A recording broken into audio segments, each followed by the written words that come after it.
these resolutions, we make all of these goals and things of that nature.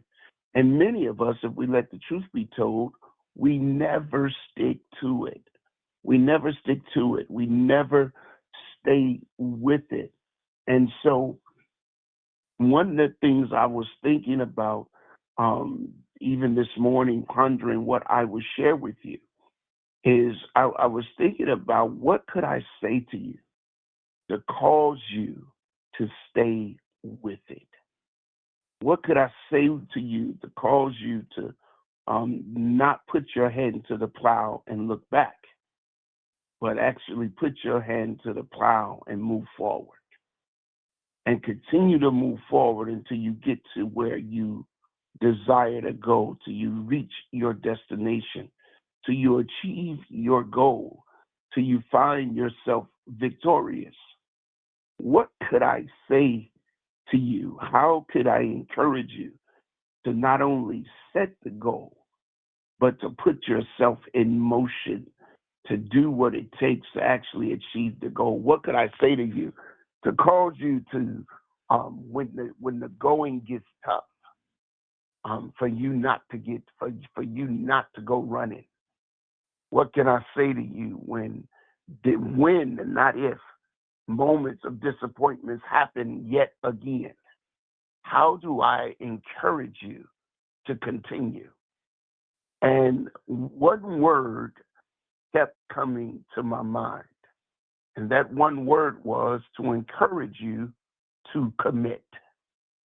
And now, in my encouraging you to commit, what I'm really encouraging you to do is to commit to the commitment. Because when you commit to the commitment, what it says is that you are being intentional, that in that which you have committed to, you're not going to deviate from. I'm committed to this, and so I'm going to stay with this. And I was thinking about, just even in this moment, there may be a little a little, what you call it, grogginess in my voice, if you will. And this grogginess in my voice is because I may have shared with you that we launched a snow removal company. And in this snow removal company, we picked up about 13 schools, funeral homes, and other commercial businesses. And the first time we went out, I was in Bermuda, and it didn't go as planned. And so what I committed to do is I committed to go out with the team until the team is at a level where they can go out by themselves. And so I committed to the team that I'm not going to send you out by yourself, but I'm going to go with you. And so Monday night, Sunday night we went out. We finished up about 3 o'clock, 2:30, 3 o'clock in the morning. Got back up Monday morning and worked all day Monday, and then went out again last night and didn't finish up till about 4:30, 4:45 this morning. And so you may say, well, what are you doing on this call? I'm committing to my commitment. And I'm not allowing the happiness of life. I'm not allowing the hecticness of schedule. I'm not allowing the fact that I may be a little bit tired to cause me to go against or to walk away from the commitment that I made. Because so many times when we make commitments, as soon as life start happening, as soon as life start lifing, as soon as something come up, there's nothing in us to say no, but I got to stick with it. We choose based on convenience. We look for opportunities to give ourselves an excuse. And so we cannot allow this to be our mindset, as we navigate the halls and the corridors of this new year. We cannot allow our minds to be so easily distracted, allow our purpose and our passions to be so easily put to the side, allow our goals to go unachieved just because we don't feel like it. Your feelings will become an enemy to your commitment, and you're committing to your commitment. Your desire for convenience can become an enemy to your your commitment to your commitment. Your failures could become an enemy to your commitment to your commitment. And the issue with this is that many of us allow these temporary moments to become permanent residences in our lives by which we live there forever. Let me say that again. The issue is that many of us allow these temporary moments to create permanent residences, and we have the tendency to live there forever. Can I tell you that things that happen in your life is not meant for you, is not meant to become your residence, but is meant to become your reference point. Some of us are living in what happened. And some of us have learned to just reference what happened. Because when you reference what happened, it gives you a sense of acknowledgement. It gives you a sense of accountability. It gives you a sense of remembrance. But it happened, but that's not where you are any longer. And so I want to encourage you today to be intentional. I want to encourage you today to, as you navigate and move through this year, commit to your commitment. When you don't feel like it, stay committed. When things look bleak, stay committed.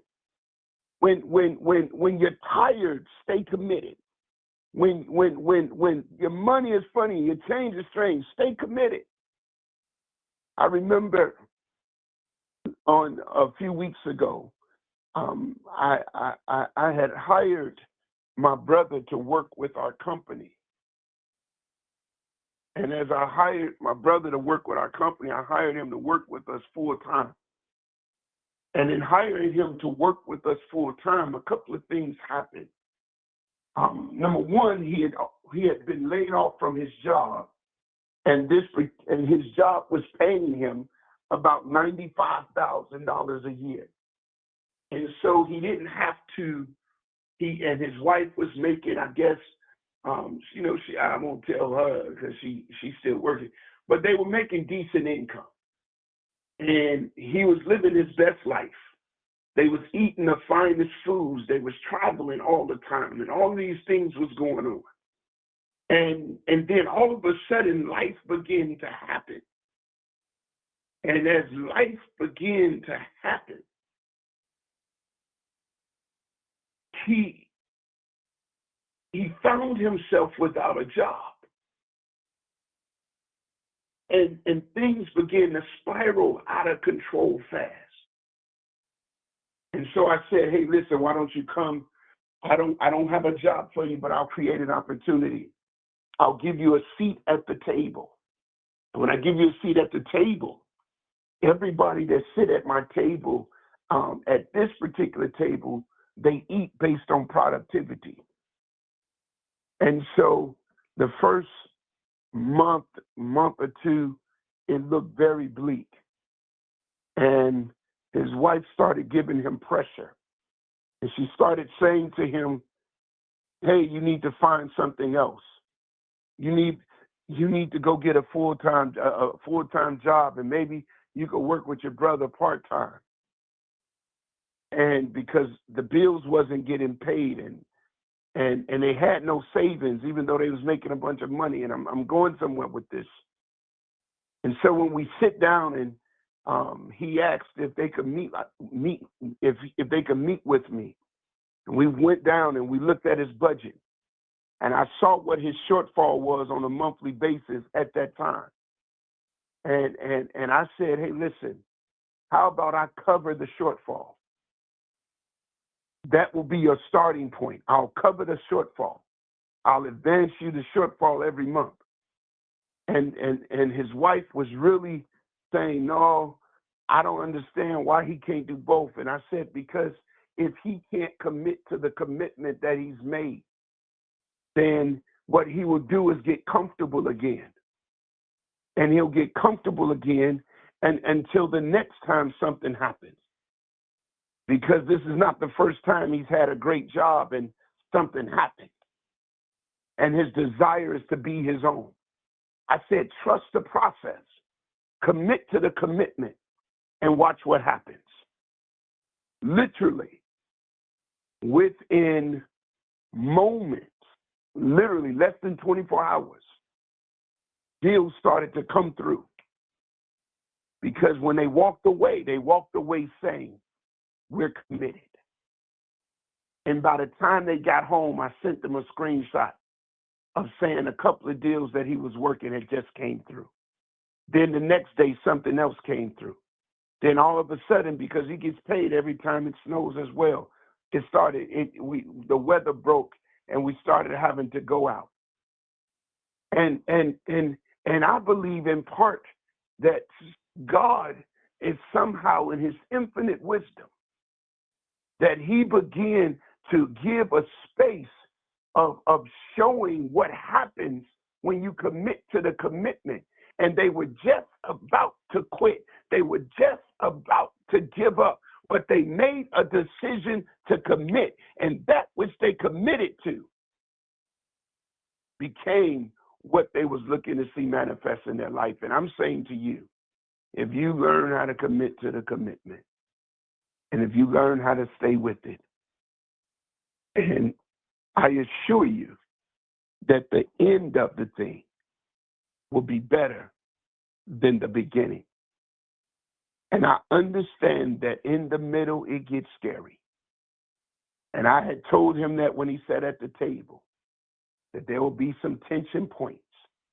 But if you stay with it, you'll find yourself in a place where you desire to be, and you will achieve your goal and fulfill what you believe is your God-given destiny. I'm saying to you, ladies, I'm saying to you, gentlemen, that as you commit to the commitment, that you'll find yourself in a position not too long from now, being in the position that you desire to be, achieving the goal that you desire to achieve, reaching the destination that you desire to reach, all because you did not quit.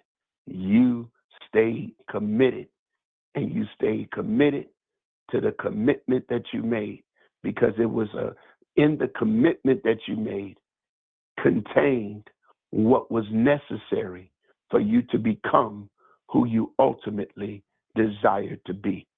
I hope that our first session together of this 2025 year, that you have gained some insight, you've gained some inspiration and some motivation to stay committed. I'm going to pass it back to Miss the warm and wonderful Miss Kathy. And until next time, may you have a supernaturally wonderful, wonderful kind of day. Prosper. Wow. Thank you so much, Coach Dan, for reminding us about commitment and being a beacon of an example of awesome commitment. Appreciate you for your commitment for today. And goodness, we would not have wanted to miss that message you just gave us. So listen, everyone, go out and have a fantastic day. Do not forget that Dr. Betty will be on tonight at 7 p.m. Central, 8 p.m. Eastern. She'll be helping us learn more about our products, and she will actually be talking about some of our newest products. So listen, guys, have a wonderful, fantastic day. Bye for now.